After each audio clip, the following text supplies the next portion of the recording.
Federalist 45, Part 2. This is going to be paragraph 3. Just remember that Madison is defending the powers given to the federal government and also telling all the critics that we needed to invigorate, give life and energy to the federal government so that it be effectual, could do its job with maximum energy, not with a lot of waste,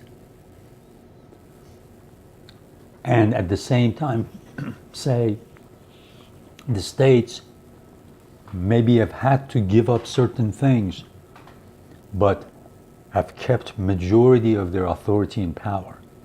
And he's going to be talking about that.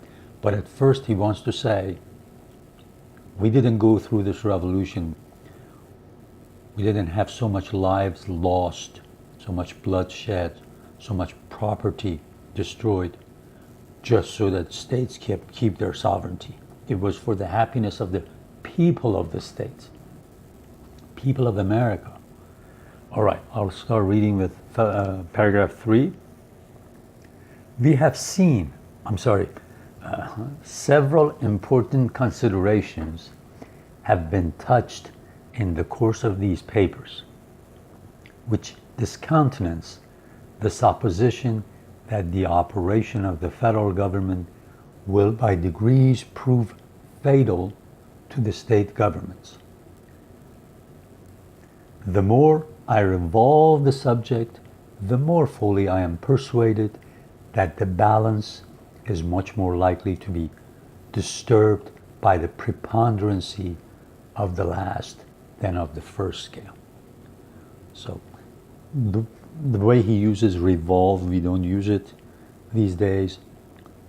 He says, the more I've reflected on this subject matter, that people are going to say state governments are going to be dead, the power of government, federal government is going to be fatal, it's going to kill the state governments. He says, no, actually, I've come to the conclusion it's the other way around. And he'll explain why in the next few paragraphs. We have seen in all the examples of ancient and modern confederacies the strongest tendency continually betraying itself in the members to despoil the general government of its authorities, with a very ineffectual capacity in the latter to defend itself against the encroachment. So all the studies that we've gone through, remember in Federalist 18, 19, 20, he looked at all the confederacies, ancient and modern.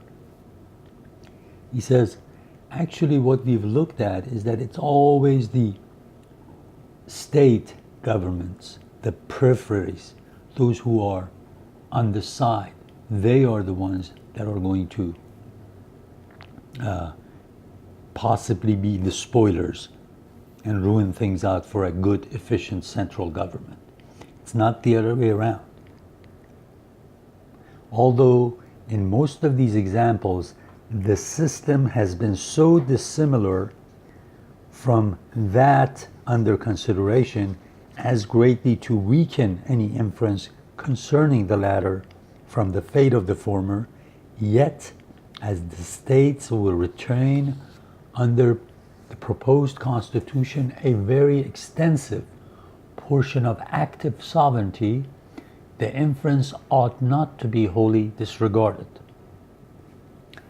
Here he says the states are going to keep an extensive portion of their active sovereignty. And then he says, in the Achaean League, it is probable that the federal head had a degree and species of power which gave it a considerable likeness to the government framed by the convention. So the Achaean League that we looked at was probably as close as it comes to the constitution that we have come up with in the Philadelphia Convention. Then he continues, the Lycian Confederacy, as far as its principles and form are transmitted, must have borne a still greater analogy to it, And from what we know of Lycean Confederacy, says that's another great analogy. That's another great example. That's very similar to the Constitution we've come up with. Yet history does not inform us that either of them ever degenerated or tended to degenerate into one consolidated government. Remember, the word consolidation is a very ugly term at that time. It means you centralize the power and take all the power away from the state governments. He says no, but those two examples that are very close to our new constitution, it shows that actually the power was taken away from the central government and was not consolidated in it. On the contrary, we know that the ruin of one of them proceeded from the incapacity of the federal authority to prevent the dissensions and finally the disunion of the subordinate authorities. These cases are the more worthy of our attention as the external causes by which the component parts were pressed together were much more numerous and powerful than in our case, and consequently less powerful ligaments within would be sufficient to bind the members to the head and to each other. Notice he uses the analogy of a body, ligaments, keeping the muscles and bones and skeleton of the body together, attached to the head. And he's again trying to show that we're not 13 different states. We should not be 13 different sovereignties, 13 different, as if we have 13 bodies. But we have to unite in a way that we are one body with one central thinking and planning system where we'll take care of foreign affairs, regulating commerce, defending our country, and then we leave the other parts of the body with all the powers necessary to do their thing. That's why he's using this language. In the next paragraph, he says, in the feudal system, we have seen a similar propensity exemplified. This is, he says, we've done away with this feudal system. Notwithstanding the want of proper sympathy in every instance between the local sovereigns and the people, and the sympathy in some instances between the general sovereign and the latter, it usually happened that the local sovereigns prevailed in the rivalship for encroachments. Even in the feudal system, unless there was a war that all the parts had to unite to defend themselves, every time we've looked at the history, it's always the parts that have encroached upon the power of the central authority. It's not the other way around. Had no external dangers enforced internal harmony and subordination,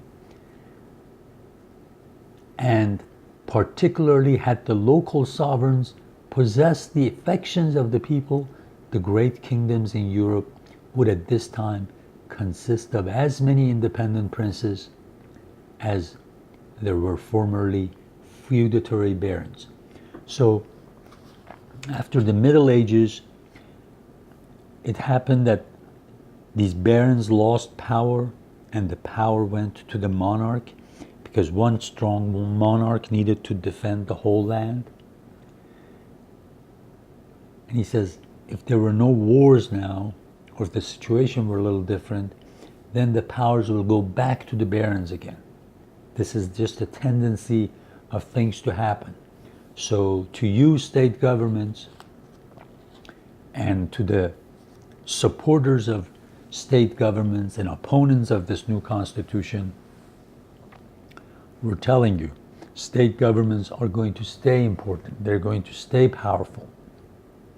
Yes, the federal government has got a little bit more power under this constitution. It's got an invigorated life. It's going to be effectual, but it doesn't mean that you will lose power. The next paragraph, the state governments will have the advantage of the federal government whether we compare them in respect to the immediate dependence of the one on the other, to the weight of personal influence which each side will possess, to the powers respectively vested in them, to the predilections and probable support of people, to the disposition and faculty of resisting and frustrating the measures of each other. He says in every category you see, state governments are going to have a lot of advantage. They're closer to the people, so people are going to be looking at them with more tenderness and care.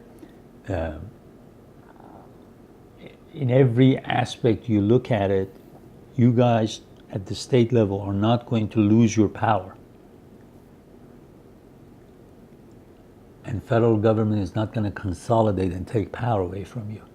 It is just certain enumerated things that federal government is going to do and you state governments cannot do. This is so that the machinery of government works better.